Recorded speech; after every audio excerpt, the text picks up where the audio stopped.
मैं यूथ के लिए चाहे स्पोर्ट के माध्यम से हो या फिर नेहरू युवा केंद्र के माध्यम से हो 2014 से ही मैं जुड़ा हुआ हूँ, घूम रहा हूँ या छोटी मोटी जो भी सोशल वर्क हो वो कर रहा हूँ। समाज के प्रति आप दो चार जो पहल बताइए जो आपने किया है जिसके बिना पे आप चुनाव लड़। मैं तो इतनी बड़ी शख्सियत हूँ नहीं, एक अदना सा आदमी हूँ और हमसे जो बनता है मैं वो करता हूँ। लोगों के बीच जाता हूँ, लोगों को जागरूक करता हूँ। तो यहाँ के जो भी निर्वाचित जिला परिषद थे उन्होंने कभी अपनी जिम्मेदारी को पूरा नहीं किया। आप देखिए दोबारा उनको चुनाव लड़ने की हिम्मत नहीं हुई, क्योंकि मेन समस्या है कि वो पद के लिए खड़े हो जाते हैं, लड़ लेते हैं, लेकिन पद के बारे में नहीं जानते। काम का निर्वहन सही ढंग से नहीं कर पाते हैं, इस वजह से कोई बैक टू बैक जिला परिषद बन नहीं पा रहे हैं। और दूसरी बात कि जब तक यूथ नहीं आएगा तब तक समाज में कुछ बदलाव नहीं होगा। अगर मैं निर्वाचित होता हूँ तो मैं इस पर पहल करूँगा, कोशिश करूँगा, चाहे आंदोलन करना पड़े आंदोलन करूँगा, ठीक है। और जिन लोगों ने भी आंदोलन किया मैं उसका पूर्णतः समर्थन करता हूँ और एकदम बनना चाहिए सीमापुर को प्रखंड, इसमें कोई दो मत नहीं। जागरूकता का मीनिंग हमको समझ में नहीं आया। आखिर जो भी नेता होते हैं किसको वोट देना चाहिए, किस तरह का लोगों को वोट देना चाहिए, इसके लिए तो जनता को जागरूक करते हैं, लेकिन साथ ही साथ ये जागरूक क्यों नहीं करते हैं कि एक मुखिया और एक जो है जिला परिषद है उसका क्या क्या काम है। आपको क्या लग रहा है, कितना लोगों को पता है जिला परिषद का कितना काम है? लोगों की बात तो छोड़ दीजिए, जो प्रत्याशी हैं या निर्वाचित जो चुने गए प्रत्याशी हैं, आप उनसे ही अगर पूछ ले कि आप जिला परिषद मतलब बन गए, जिला परिषद का क्या काम है, जिला परिषद क्यों बन गए, तो शायद वही नहीं बता पाए।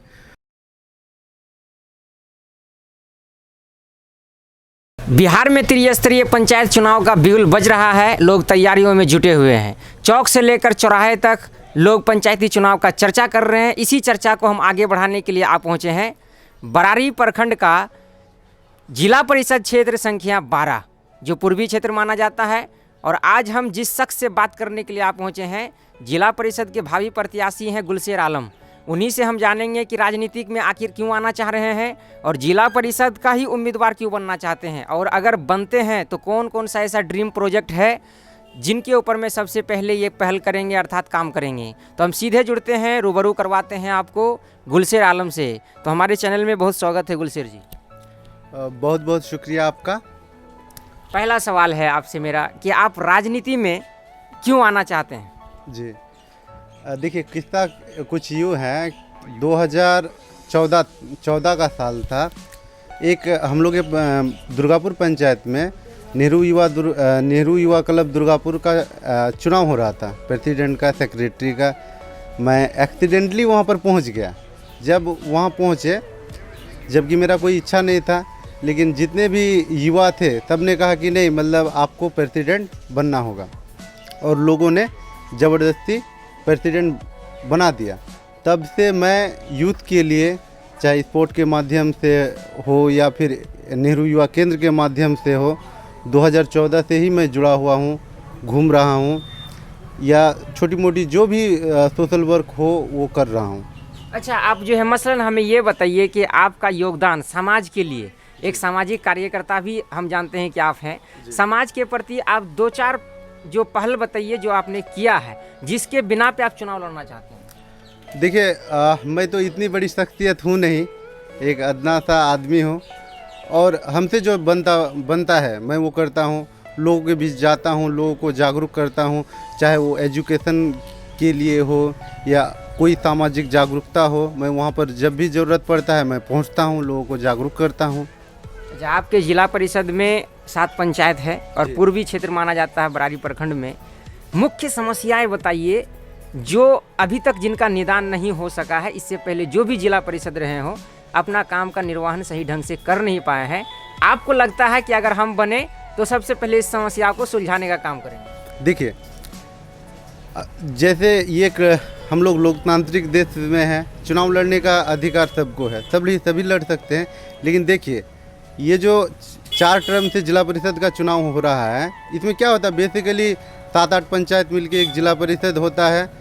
और इसमें क्या होता है कि एक आपको लीडरशिप दी जाती है, एक जिम्मेदारी दी जाती है।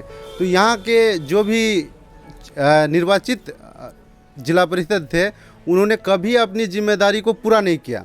आप देखिए दोबारा उनको चुनाव लड़ने की हिम्मत नहीं हुई, क्योंकि मेन समस्या है कि वो पद के लिए खड़े हो जाते हैं, लड़ लेते हैं, लेकिन पद के बारे में नहीं जानते हैं।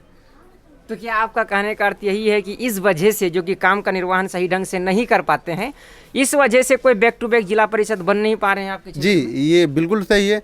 आप देख लीजिए, जैसे हमारे बरारी के पूर्व विधायक पहले जिला परिषद थे, फिर जिला परिषद चुने गए, उन्होंने लीडरशिप को बढ़ाया।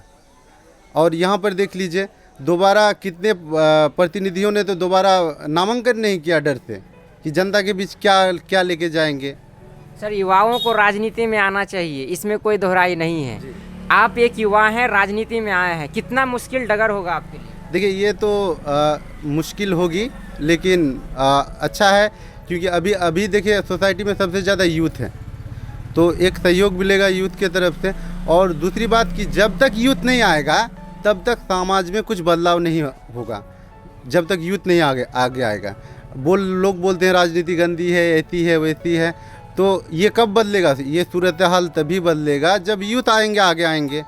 और मैं जिला परिषद निर्वाचन क्षेत्र संख्या 12 के सभी युवाओं से अपील करता हूं कि आप हमारा सहयोग करें, एक बार मौका दे, अवसर दे, ताकि ये लीडरशिप को हम आगे ले जाएं। लेकिन जनता जानना चाहती है कि आपका ड्रीम प्रोजेक्ट क्या है। सर, हमें भी क्लियर अभी तक ये समझ में नहीं आया। 2-4 मुख्य काम आप बताइए जिनको आप करना चाहते हैं। आपका ये अरमान है कि हम जिला परिषद बन के इन कामों को पहले करेंगे। देखिए जिला परिषद एक बहुत बड़ा ओहदा होता है, एक जो मान लीजिए पंचायती राज में 3 भाग में बांटा गया है। आपका ग्राम पंचायत हो गया ग्रामीण लेवल का, उसके बाद पंचायत समिति हो गया प्रखंड लेवल का, और लास्ट वन जो है जिला परिषद है डिस्ट्रिक्ट लेवल का। तो ये इसका जो संरचना हुआ था, जब तो संरचना इसीलिए हुआ था कि जो भी मतलब डिस्ट्रिक्ट में हो काम, डिस्ट्रिक्ट लेवल का कोई भी डिस्ट्रिक्ट में कुछ भी हो, जैसे आपका विधायक हो या सांसद हो, तो वो आपका पहुंच पाए, आप विकास पहुंच पाए, तो वो डायरेक्ट आपका वो जिला परिषद का जो समिति है उससे वो संपर्क करेंगे और समाज में विकास होगा। इसी में सारा बजट बनता है। तो इसके माध्यम से आप हर वो काम कर सकते हैं जो हर एक विकास का एजेंडा जो आप चाहते हैं आपके इसमें, तो वो पूरा होगा, कंप्लीट होगा। चलिए, आपने समाज का विकास शब्द का इस्तेमाल किया है। हम आपसे जानना चाहते हैं कि समाज का विकास का सही मतलब क्या है? देखिए कैसे मानेंगे कि विकास हो रहा है? रोड बनना, नाला बनना, ये विकास है या आपकी नज़र में कोई और विकास का पैमाना है? देखिए विकास का पैमाना ऐसे, देखिए ग्रामीण क्षेत्रों में विकास आप कह सकते हैं, आप तीन चार चीज़ जो है मौलिक सुविधाएं, जैसे कि मान लीजिए आपका शिक्षा हो गया, स्वास्थ्य हो गया, भोजन हो गया, यही चीज़ तो चाहिए। अगर ये चीज़ आपको अच्छा से मिल रहा है तो आप मान लीजिए कि हाँ विकास हो रहा है, इन चीज़ों में कमी नहीं है। आप देखिए एजुकेशन, सरकारी स्कूलों का क्या हाल है आप देख ही सकते हैं। उसके बाद स्वास्थ्य केंद्र की बहुत कमी है। सरकारी स्वास्थ्य केंद्र देखिए, प्राइवेट हर जगह है, प्राइवेट हॉस्पिटल, लेकिन सरकारी स्वास्थ्य केंद्र लगभग नहीं है। दिल्ली में देख लीजिए मोहल्ला क्लिनिक है, हर मोहल्ले में क्लिनिक है।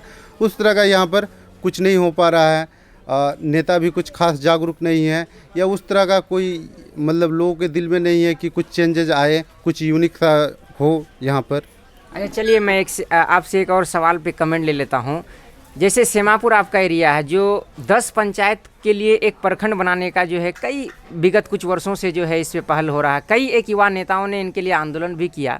आप एक युवा नेता है, आपका कमेंट जानना चाहते हैं कि अगर सेमापुर के आसपास एक अगर प्रखंड बना दिया जाए, इस पे आपका क्या राय है? जी, अगर मैं निर्वाचित होता हूँ तो मैं इस पर पहल करूँगा, कोशिश करूँगा, चाहे आंदोलन करना पड़े आंदोलन करूँगा, ठीक है। और जिन लोगों ने भी आंदोलन किया मैं उसका पूर्णतः समर्थन करता हूँ, और एकदम बनना चाहिए सेमापुर को प्रखंड, इसमें कोई दो मत नहीं है। अच्छा, ये सभी की राय है। आपकी निर्वाचन क्षेत्र संख्या जो 12 है जिला परिषद का, जनता को क्या मैसेज देना चाहते हैं? देखिए जनता को मैं जब भी लोगों के बीच जाता हूँ सबसे पहले लोगों को जागरूक करता हूँ कि आप वोट उसे दीजिए जो पद के लायक हो, पद की गरिमा को समझे।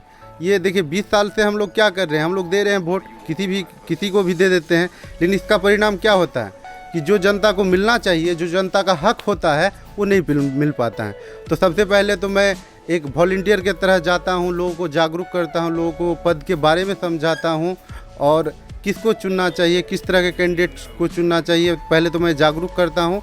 और अभी जो भी हम लोगों का कैंपेनिंग हो रहा है, वो हम लोग जाते हैं लोगों के बीच में और लोगों को जागरूक करने का काम कर रहे हैं। चलिए लास्ट कमेंट आपका जागरूकता पे ही हम लेते हैं। जागरूकता का मीनिंग हमको समझ में नहीं आया।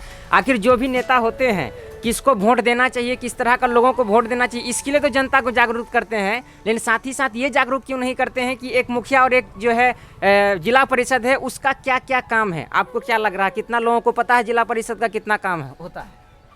अगर लोगों की बात तो छोड़ दीजिए, जो प्रत्याशी हैं या निर्वाचित जो चुने गए प्रत्याशी हैं, आप उनसे ही अगर पूछ ले कि आप जिला परिषद मतलब बन गए, जिला परिषद का क्या काम है, जिला परिषद क्यों बन गए, तो शायद वही नहीं बता पाए। तो ये जो खास करके यूथ सारी यूथ मिल के हम लोग पहल कर रहे हैं, हमारा प्रयास यही हो रहा है कि सबसे पहले जो भी हमारे लोग हैं वो जागरूक हो। चलिए, हमसे बात करने के लिए बहुत शुक्रिया। चलिए, आपका भी बहुत बहुत शुक्रिया। तो ये थे हमारे साथ में भावी युवा जिला परिषद प्रत्याशी हैं पूर्वी क्षेत्र से, बरारी प्रखंड के क्षेत्र संख्या 12 से गुलशेर आलम। उन्हीं से हम रूबरू थे। अभी जनता को ये बता रहे थे, अच्छी अच्छी बातें कर रहे हैं, सामाजिक लोगों से जुड़े हुए, पहले से सामाजिक योगदान इनका रहा है और आगे भी ये कहते हैं कि अगर इनको जीतने का अवसर प्राप्त हुआ, जनता का आशीर्वाद अगर इनके साथ रहा, तो कुछ ऐसे काम करेंगे। जैसे शिक्षा पे इन्होंने जुड़ाया, स्वास्थ्य सुविधा के बारे में बोला, या फिर सीमापुर को जो प्रखंड बनाने का मांग कई विगत कुछ वर्षों से चल रहा है, इस पर भी ये काम करेंगे। हमारे स्कूल मीडिया की जितनी भी टीम है वो रिक्वेस्ट करती है ऐसे नेताओं से कि वो जागरूक करने के दौरान लोगों को ये भी बताए कि जिला परिषद का काम ये होता है और अगर ये काम अगर हम नहीं कर पाए तो आप हमें दोबारा ना चुनिएगा। तब तक हमारे चैनल से आप बने रहें। मैं साहिल सवारिया अपने सहयोगी पप्पू कुमार के साथ, स्कूल मीडिया।